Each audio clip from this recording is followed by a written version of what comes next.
હવે આપણે પ્રથમ ક્રમ માટેની પ્રક્રિયા માટેનું વેગ અચળાંકનું સમીકરણ સાબિત કરવાનું છે, બરાબર. પ્રથમ ક્રમની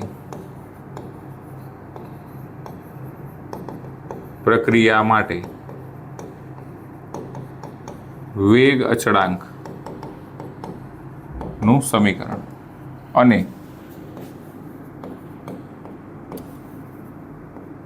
અર્ધ આયુષ્ય સમય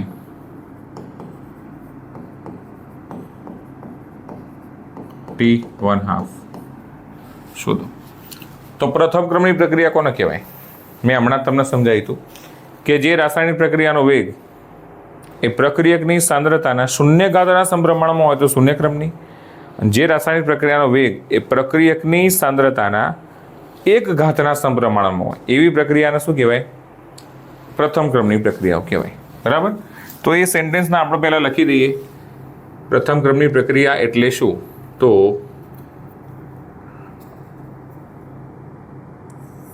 જે પ્રક્રિયાનો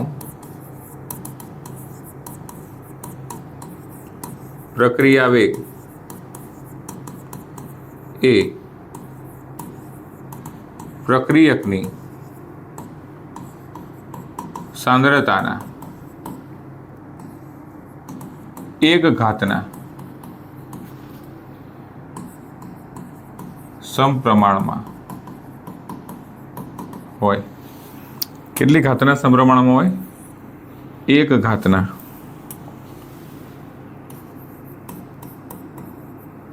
1 ઘાતના સમપ્રમાણમાં હોય, બરાબર. તો એવી પ્રક્રિયા કે જેનો પ્રક્રિયા વેગ, જે પ્રક્રિયા કે પ્રક્રિયાનો વેગ એ પ્રક્રિયકની સાંદ્રતાના 1 ઘાતના સમપ્રમાણમાં હોય. એટલે લખાય કઈ રીતે? કોઈ પ્રક્રિયા માટે વેગ લખીએ આપણે, પહેલા પ્રક્રિયા લખીએ R gives P. R પ્રક્રિયક છે, P નિપજ છે, એવું લખી દેજો અહીંયા આગળ.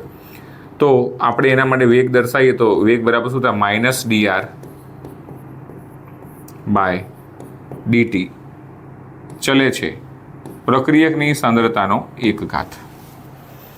આ સેન્ટેન્સ ઉપરથી આ યાદ રાખો અથવા આના ઉપરથી એ યાદ રાખો. સમજાય છે બેટા? સેન્ટેન્સ ઉપરથી કઈ રીતે યાદ રાખો છો? તો જે પ્રક્રિયાનો પહેલા તો પ્રથમ ક્રમની પ્રક્રિયાનો મતલબ શું થાય? તો એવી પ્રક્રિયા જેનો પ્રક્રિયા વેગ એ પ્રક્રિયકની સાંદ્રતાના 1 ઘાતના સમપ્રમાણમાં. કેટલા? 1 ઘાતના સમપ્રમાણમાં હોય એવી પ્રક્રિયા શું કહીએ આપણે? પ્રથમ ક્રમની પ્રક્રિયા. એ યાદ ના રહેતું તો ડાયરેક્ટ સમીકરણ યાદ રાખો. કોઈ R માંથી P બનતી હોય પ્રક્રિયા, મતલબ રિએજન્ટમાંથી પ્રોડક્ટ બનતી હોય એવી કોઈ પ્રક્રિયા સાદી હોય, એના માટે વેગ બરાબર શું થશે? તો પ્રક્રિયકની સાંદ્રતાના આધારે -dr/dt proportional to r/1. તો આના ઉપરથી આપણે આ વ્યાખ્યા બનાવીએ કે કોઈ રાસાયણિક પ્રક્રિયાનો વેગ એ પ્રક્રિયકની સાંદ્રતાના સાંદ્રતાના 1 ઘાતના સમપ્રમાણમાં હોય છે. સમજાય છે? ફરી સમજાવું છું.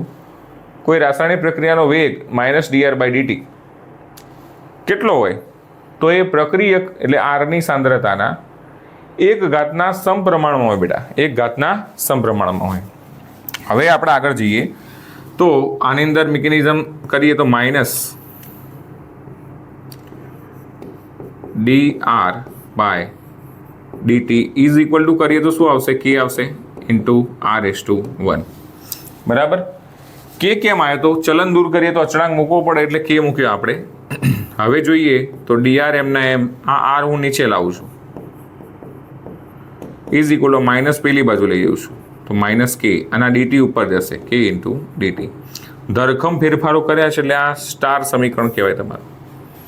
શું કર્યું? dr એમના એમ r નીચે લાયા, dt ઉપર લઈ ગયા એટલે K × dt, માઇનસ પેલી બાજુ લઈ ગયા માઇનસ. કોઈ કે સાહેબ પ્લસ ના થઈ જાય તો બે બાજુ માઇનસ વડે ગુણી તો માઇનસ પ્લસ અહીં માઇનસ એમના.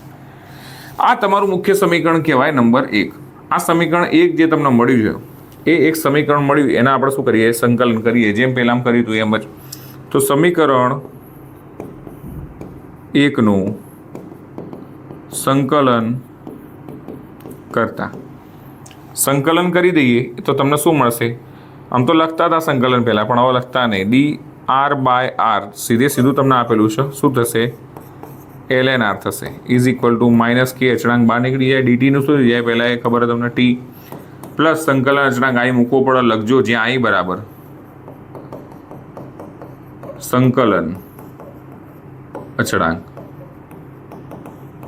ઓકે. તો આ સંકલન અચળાંક જે મળ્યો તમારો આઈ એના આધારે તમને ખબર પડી જવું જો પહેલામાં આર હતો તો LNR આવતો તો આમાં LNR હતો LNR 0 આવશે. કઈ રીતે? તો પહેલામાં કર્યું તો એમ જ ટી બરાબર, હવે કોઈ ટી બરાબર 0 સમયની વાત કરીએ, ધ્યાન આપજો. ટી બરાબર 0 સમયે આપણી સાંદ્રતા કેટલી હશે? તો કે 0 સમયની હોય એટલી R0 જેટલી. હવે R/0 ના થઈ જાય, સમય નીચે આવશે. જ્યારે સમય દર્શાવતા હોય ત્યારે નીચે દર્શાવીએ છીએ, ઉપર તો ઘાત કોનો આવો? પ્રક્રિયાક્રમનો આવો. તો હવે આ જે કિંમતો છે ઇમ્પ્લાઇઝ એટલે મૂકવું કયા ઇક્વેશનમાં? સમીકરણ નંબર 2 ની અંદર, ઇક્વેશન નંબર 2. તો મૂકી દઈએ આપણાની અંદર તો શું થશે? ln r ની જગ્યાએ આપણે r ની જગ્યાએ શું લખીએ છીએ? R0 is equal two minus કે ટી ની જગ્યાએ સમય કેટલો આપ્યો છે? 0 છે. ટી બરાબર 0 થશે પ્લસ આઈ એમ ના એમ. આ પદ તમારું 0 થઈ ગયું તો શું મળી ગયું તમને? આઈ is equal two ln r0. શું મળ્યું બેટા? આઈ is equal two ln r0. આ જે મળ્યું એના કિંમત સમા મૂકી દેવાની સમીકરણ નંબર 2માં. તો આ મૂકી દઈએ આપણે ઇક્વેશન નંબર 2 ની અંદર, બરાબર? તો ઇક્વેશન 2 ની અંદર આપણે મૂકી દઈએ છીએ. હવે ઇક્વેશન 2 ની અંદર કિંમત મૂકીએ એટલે શું આવશે?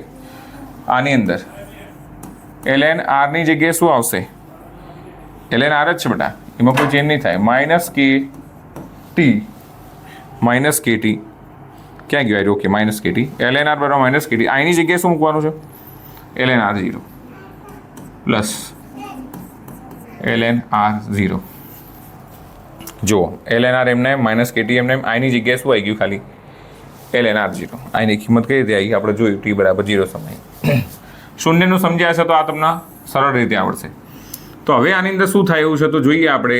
ln આ માઇનસ કે ટી આ બદલાઈ દઈએ તો શું થાય? કે ટી થઈ જાય. ln r0 એમને એમ. આ ln r પેલી બાજુ જાય તો માઇનસ ln r થાય. તો કેના સમીકરણનું સાબિત કરવાનું વેગ અચળાંક માટે. તો કે બરાબર શું થાય? ln r0 minus ln r by t. બરાબર? પહેલામાં r0 minus r by T હતું, એના સંલગ્ન જ છે.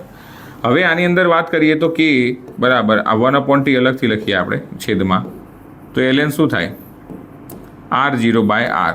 દરેકને ખબર છે કે જ્યારે આ સમીકરણને તમે y બરાબર, એક જ મિનિટ, આ સમીકરણ જે તમને આપ્યું છે આપણે જોયું એમાં y બરાબર mx પ્લસ c સાથે સરખાઈએ અને આપણે આલેખ દોરીએ છીએ આગળ.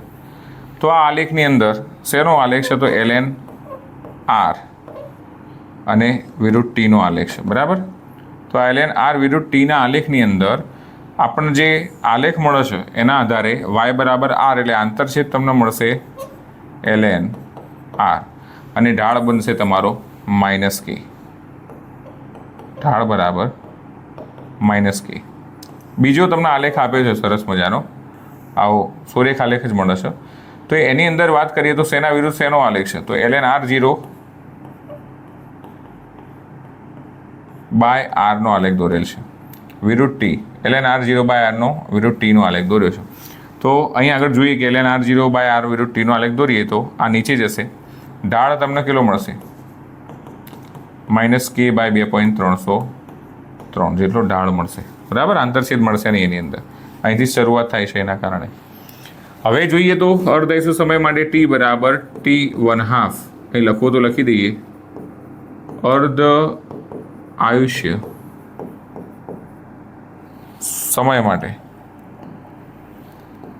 અર્ધ આયુષ્ય સમય માટે ટી બરાબર t1/2 હોય ત્યારે r બરાબર શું થાય? હમણાં શીખવાડ્યું આપણે 1/2 r0. અડધો સમય થયા એટલે શરૂઆતની અડધી થઈ ગઈ હશે એવું કહી શકીએ. તો શરૂઆતની એટલે r0 અડધી થઈ ગઈ હશે એવી સાંદ્રતા હશે આપણા જોડે.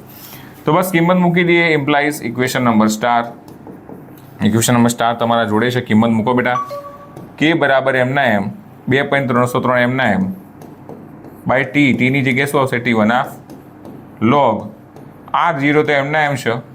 આ આરની જગ્યાએ શું મૂકવાનું છે? 1/2 r0. શું મૂકવાનું છે? 1/2 r0. શું થશે? r0 કેન્સલ, બગડો ઉપર જશે. 2.303 log 2 બગડો ઉપર જશે.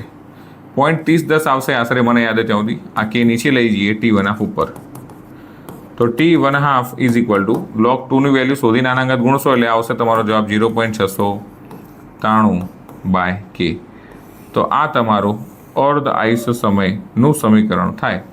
એટલે આના અંદર તમે કહી શકો કે પ્રથમ ક્રમની પ્રક્રિયાનો વેગ એ પ્રક્રિયકની સાંદ્રતા પર આધારિત છે, જ્યારે એનો t1/2 છે એ સાંદ્રતા પર આધારિત નથી. પ્રશ્ન કઈ રીતે પૂછાય? તો આખું સમીકરણ પણ પૂછાય, આવી રીતે લખવું પડે ડિટેલમાં, અથવા તો એના આ ઢાળના આંતરછેદના આધારે એમસીક્યુ પણ પૂછાતો હોય. આ સ્વતંત્ર છે કે નહીં એના ઉપરથી એમસીક્યુ પૂછાતો હોય છે. આ રીતે આપણે રેગ્યુલર મહત્ત્વના પોઈન્ટ્સ લઈને તમારા માટે આવવાના છે. મને પ્રોત્સાહન મળે એ માટે બેટા ચોક્કસથી ગમે તો લાઈક કરો. મહેનત જો તમને દેખાતી હોય તમારા માટે જે કરીએ છીએ મહેનત, તો સબસ્ક્રાઈબ કરો એ પણ શેર કરો, જેથી બીજા વિદ્યાર્થી મિત્રોને પણ જાણ થાય કે આ ચેનલની અંદર આવા અગત્યના વિડીયોઝ મૂકવામાં આવે છે. બરાબર, ફરીથી મળીશું નેક્સ્ટ નવા વિડીયો સાથે.